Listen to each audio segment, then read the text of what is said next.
नमस्कार, स्वागत है। आज हम करेंगे भारत बोध की संकल्पना में भारतीय जीवन दृष्टि और इसके बारे में आज हम विस्तार से जानेंगे। तो आइए देखते हैं। देखिए, भारतीय जीवन दृष्टि की अगर बात करें तो जिसे हम कह सकते हैं इंडियन फिलोसफी ऑफ लाइफ। यह एक समग्र, संतुलित और आध्यात्मिक आधार पर निर्मित दृष्टिकोण है, जिसमें मनुष्य के जीवन को केवल भौतिक सुख तक ही सीमित नहीं रखा, बल्कि उसे नैतिक, आध्यात्मिक और सामाजिक मूल्यों से भी जोड़ा है।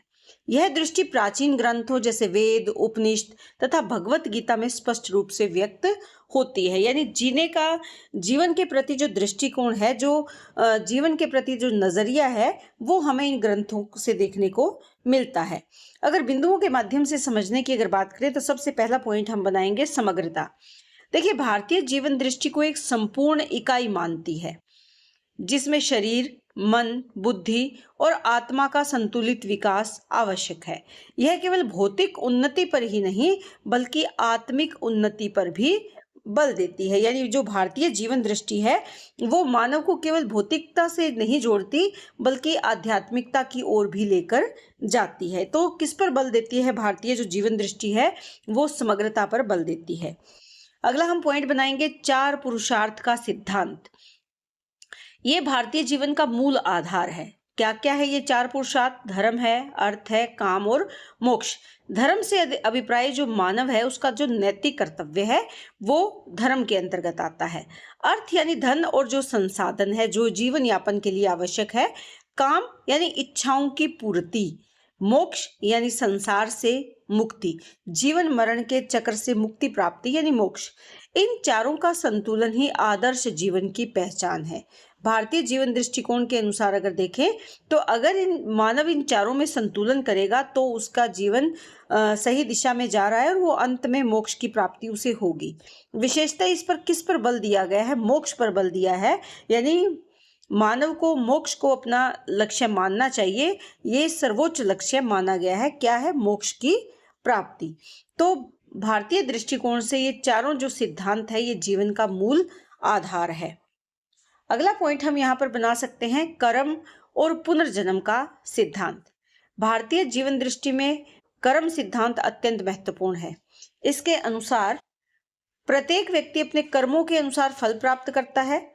इसी से जुड़ा पुनर्जन्म का सिद्धांत है, जो जीवन को निरंतर यात्रा के रूप में प्रस्तुत करता है। यानी आत्मा क्या है? अजर अमर है। वो एक शरीर का त्याग करके दोबारा से जन्म लेती है, नए शरीर में प्रवेश करती है और जीवन की यात्रा निरंतर इसी प्रकार चलती है। तो ये क्या है? ये भी भारतीयों की देन है। यानी भारत के लोगों की या भारतीय दर्शन की जो दृष्टिकोण है वो यही है कि कर्म के सिद्धांत को महत्व देते हैं और दूसरा पुनर्जन्म के सिद्धांत को भी ये स्वीकार करते हैं।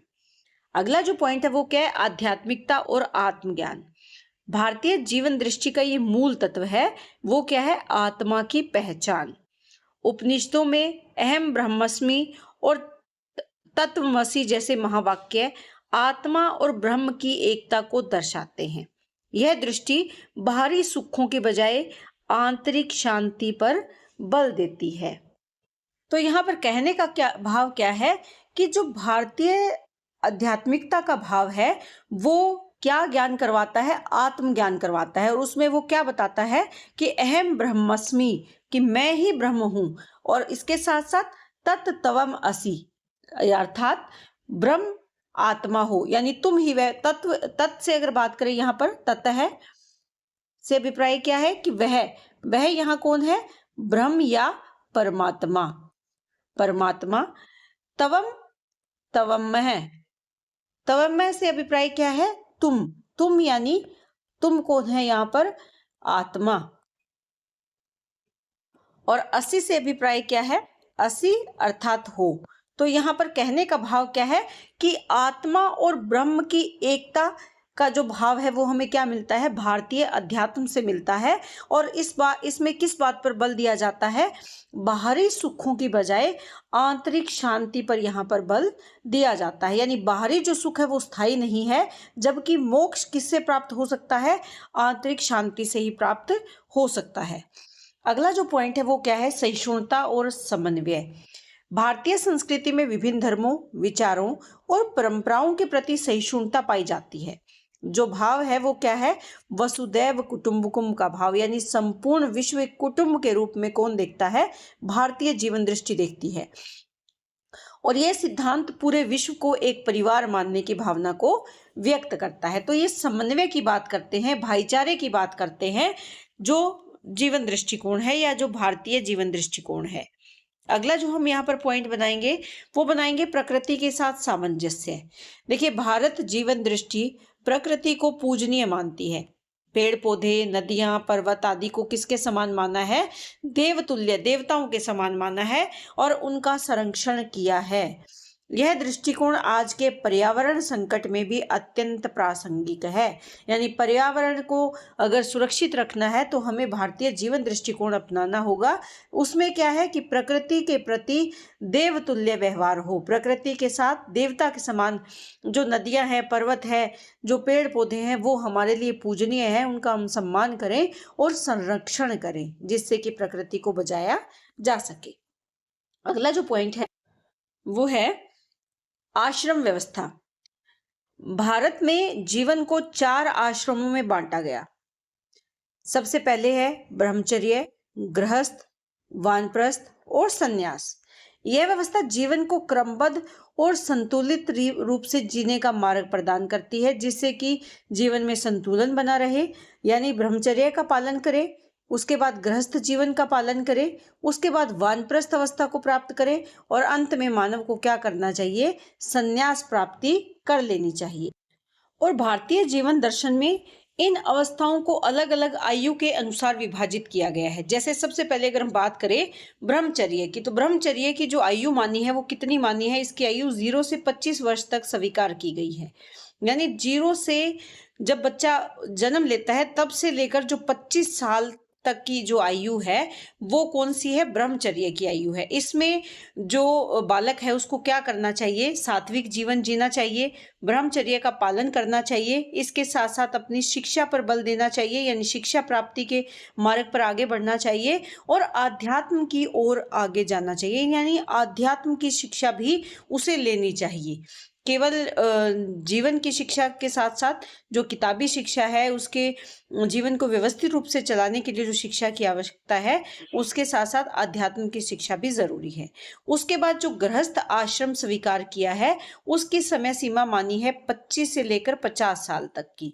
यानी 25 से 50 साल तक का जो व्यक्ति है वो गृहस्थ आश्रम में अपना जीवन व्यतीत करे और उसमें उसका कर्तव्य क्या है? अपने परिवार का पालन पोषण और जो उसके समाज के प्रति कर्तव्य है उनका पूर्ण रूप से पालन करे, लेकिन अध्यात्म को ना त्यागे, आध्यात्मिक विचारों की ओर उसका ध्यान बना रहे या वो अध्यात्म से जुड़ा रहे।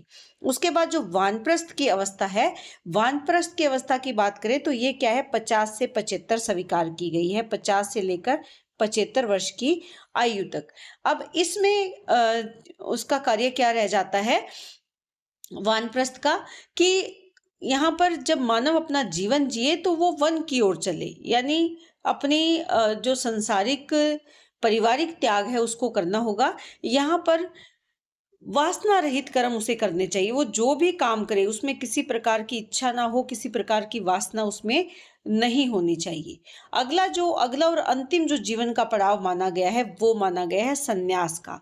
ये 75 से लेकर जब तक मानव का जीवन है तब तक उसे इन विचारों को मानना चाहिए या इस अवस्था को स्वीकार करना चाहिए। यहाँ पर पूर्णतः संसारिक मोह का त्याग कर देना चाहिए, भौतिक इच्छाओं की पूर्ण रूप से उनको त्याग देना चाहिए और इसके साथ साथ आत्मज्ञान की ओर बढ़ना चाहिए, यानी आत्मज्ञान का प्रयास करना चाहिए, जिससे कि क्या मिल सके? मोक्ष की प्राप्ति संभव हो सके। यानी मोक्ष प्राप्ति के लिए, आत्मज्ञान के लिए अध्यात्म की ओर जाना होगा, तप करना होगा या इस मार्ग पर चलना होगा। यानी संयमित रहकर भौतिक इच्छाओं का त्याग करके, संसारिक मोह का त्याग करके, अपने परिवार का त्याग करके उसे मोक्ष के लिए प्रयास करना चाहिए। तो इस तरह से भारतीय जीवन दृष्टिकोण में आश्रम व्यवस्था बनाई गई, जिससे कि मानव एक संतुलित और व्यवस्थित जीवन जी सके। तो निष्कर्ष रूप से हम कह सकते हैं कि भारतीय जीवन दृष्टि केवल एक दार्शनिक अवधारणा नहीं है, बल्कि व्यवहारिक जीवन पद्धति है जो मनुष्य को संतुलित, नैतिक और आध्यात्मिक जीवन जीने की प्रेरणा देती है। आधुनिक युग में भी ये दृष्टि मानव जीवन को शांति, संतुलन और उद्देश्य प्रदान करने में बहुत ही महत्वपूर्ण है। तो उम्मीद करती हूँ कि प्रश्न आपको अच्छे से समझ में आया होगा। कमेंट करके जरूर बताएं। बहुत बहुत धन्यवाद।